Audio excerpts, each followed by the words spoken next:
Gurdjieff believed that Christ never spoke casually, and that even the shortest parables concealed precise psychological instructions meant for those capable of hearing them. The parable of the hidden treasure is one of the briefest parables Christ ever gave, yet from Gurdjieff's perspective, it contains a complete map of inner awakening. It is not a moral story about sacrifice, nor a metaphor for heaven after death. It is a technical description of how real inner work begins, why it remains hidden from most people, and why discovering it immediately rearranges the priorities of a person's life. Christ says that the kingdom of heaven is like a treasure hidden in a field, which a man finds, hides again, and then, in joy, goes and sells all that he has to buy that field. Gurdjieff would insist that every word here is exact, and that nothing in this sentence is accidental. The parable describes a process that unfolds inside a human being who has lived mechanically and then suddenly encounters something real within himself. The treasure is hidden. This is the first and most important detail. Gurdjieff taught that what is real in a human being is always concealed, not because it is mystical, but because ordinary life is lived in sleep. A sleeping man does not see what is already present. The treasure is not imported from outside, and it is not given by authority, belief, or tradition. It already exists, but it lies buried beneath habits, identifications, emotional reactions, and borrowed ideas. From Gurdjieff's view, the field is the person's own life, including his body, his time, his relationships, his suffering, and his contradictions. The treasure is hidden there because the person has never truly looked. The man finds the treasure.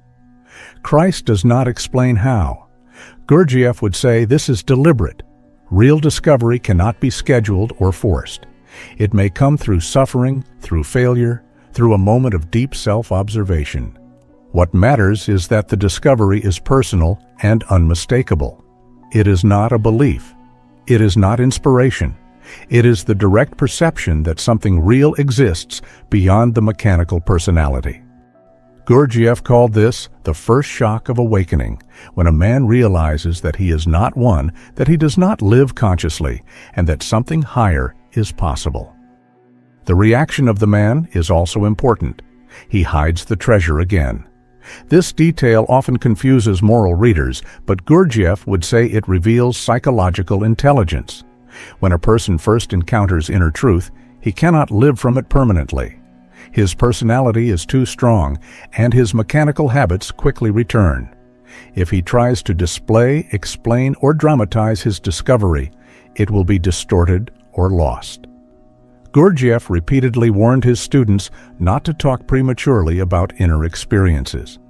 The treasure must be protected from exposure, especially from one's own vanity. Hiding it again means preserving the inner impression until the person is capable of building a life around it. Then Christ says that the man sells all that he has. Gurdjieff would never interpret this as literal poverty. What must be sold are false values. A man's time, energy, attention, and emotional investment are limited.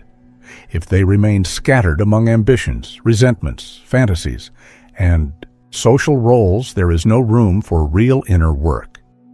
Selling all that he has means that the discovery of the treasure reorganizes the hierarchy of importance.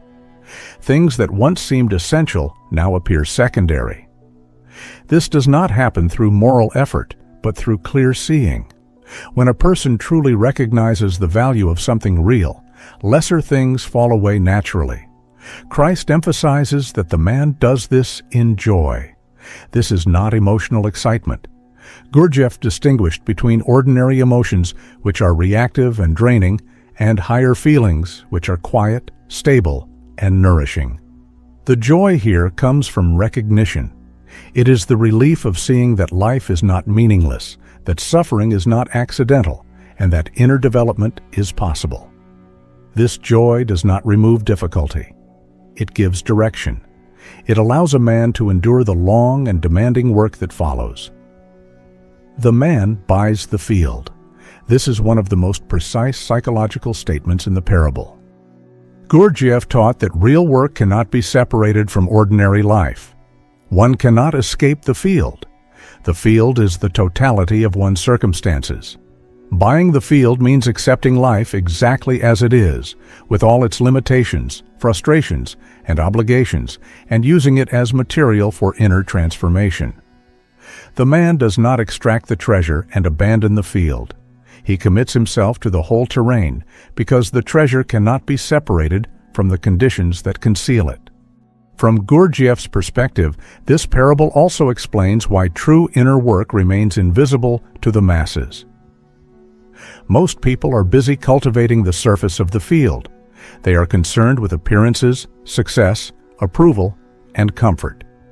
They may improve the field, decorate it, or defend it, but they never dig deeply enough to encounter what lies beneath. The treasure cannot be advertised because it only reveals itself through direct effort and sincere self-observation. The brevity of the parable mirrors the rarity of the experience it describes. Gurdjieff often said that awakening does not come gradually at first. It comes as a sudden recognition, followed by long labor. The parable captures this perfectly. The finding of the treasure is instantaneous. The selling of possessions and buying of the field is a prolonged process. Many people glimpse the treasure once and then spend the rest of their lives forgetting it. Only a few reorganize their lives around it. For Western seekers, this parable challenges the modern obsession with accumulation. Inner work is often approached as something to add, a new practice, a new identity, or a new achievement. Gurdjieff would say that real work begins with subtraction. False personality traits must be weakened. Mechanical reactions must be observed. Unnecessary suffering must be recognized. Selling all that one has means relinquishing inner clutter, not acquiring spiritual decoration. The hidden treasure also explains why Gurdjieff insisted on effort that feels disproportionate to visible results. The value of the treasure is not measured by external progress. It is measured by the degree of inner sincerity and presence it produces. A man may appear unchanged to others while undergoing profound internal restructuring. The treasure does not make life easier in conventional terms. It makes it real. Christ does not say that the man becomes enlightened, respected, or powerful. He simply owns the field. This aligns with Gurdjieff's insistence that inner development does not guarantee happiness, success, or moral superiority. It produces responsibility. Once the treasure is known, one cannot live as before without inner conflict. This is why many unconsciously avoid discovery. It demands payment. The parable also implies timing. The treasure is found at the right moment. Gurdjieff taught that influences of a higher order reach people only when certain conditions are present. These conditions include dissatisfaction with mechanical life, the ability to endure discomfort, and a genuine desire to know oneself. Without these, the treasure remains invisible even if the field is walked every day. In this light, the parable becomes a warning as much as an invitation. To hear it and do nothing is to continue living on the surface. To hear it and romanticize it is to mistake imagination for work. To hear it and act requires patience, discipline, and a willingness to sacrifice cherished illusions. From Gurdjieff's perspective, Christ's teaching here is neither sentimental nor mystical. It is exact. There is something real within a human being. It is hidden. It can be found. Finding it changes everything, but it demands a price that cannot be paid with words or beliefs. It must be paid with one's life, not in the dramatic sense, but in the quiet, daily sense of attention, effort, and conscious suffering. The parable ends without resolution because the story does not end. Buying the field is not the conclusion. It is the beginning of a long work. Gurdjieff would say that Christ leaves us there intentionally. The rest cannot be told. It must be lived. To deepen this further, Gurdjieff would emphasize that the discovery of the hidden treasure is not a mystical accident, but the result of accumulated inner friction. A man does not suddenly stumble upon something real unless his ordinary life has already begun to feel insufficient. This dissatisfaction is not pessimism.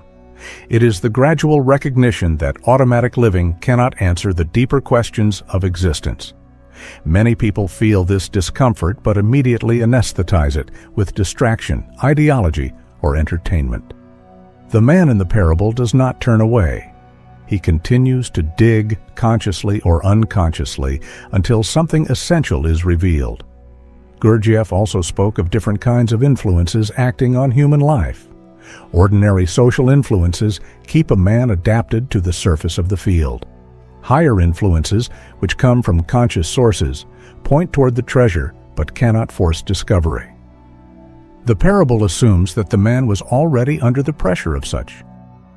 This explains why two people may live in identical conditions, yet only one recognizes the treasure hidden beneath the same soil. Another subtle point lies in the fact that the treasure is not described. Christ does not say what kind of treasure it is, how large it is, or what it looks like. Gurdjieff would say this protects the teaching from imagination. If the treasure were described, people would chase images instead of reality. Inner truth cannot be visualized in advance. It can only be recognized when encountered. This is why real inner work often feels disappointing at first. It does not match spiritual fantasies.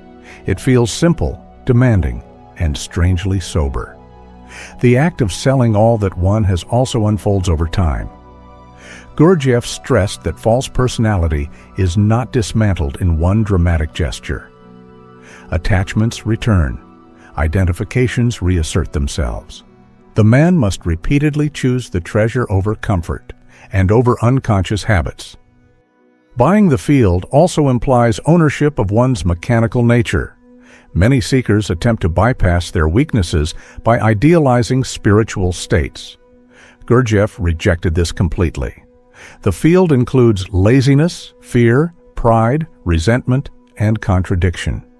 To buy it means to stop dreaming of another life or another self. Only by accepting what one actually is can real transformation begin. The treasure does not abolish the field. It gives meaning to working within it. This parable also clarifies why Gurdjieff insisted on practical work in ordinary conditions rather than retreating into isolation. The field contains family relationships, professional duties, health limitations, and social pressures. These are not obstacles to inner work. They are its substance. A man who tries to extract the treasure while rejecting the field will lose both. Finally, Gurdjieff would say that the joy mentioned by Christ is the quiet certainty. That one is no longer completely lost. Even when effort fails, even when sleep returns, the memory of the treasure remains. This memory becomes a stabilizing force. It prevents total identification with life's ups and downs. It introduces a new center of gravity within the person, one that does not depend on external success or approval.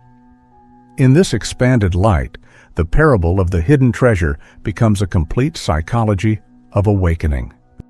It explains why real inner work begins privately, proceeds through sacrifice, and unfolds within the conditions of ordinary life. It shows why the path cannot be mass-produced, marketed, or simplified. And it reveals why Christ could say so much with so few words. From Gurdjieff's perspective, the teaching is finished the moment it is understood.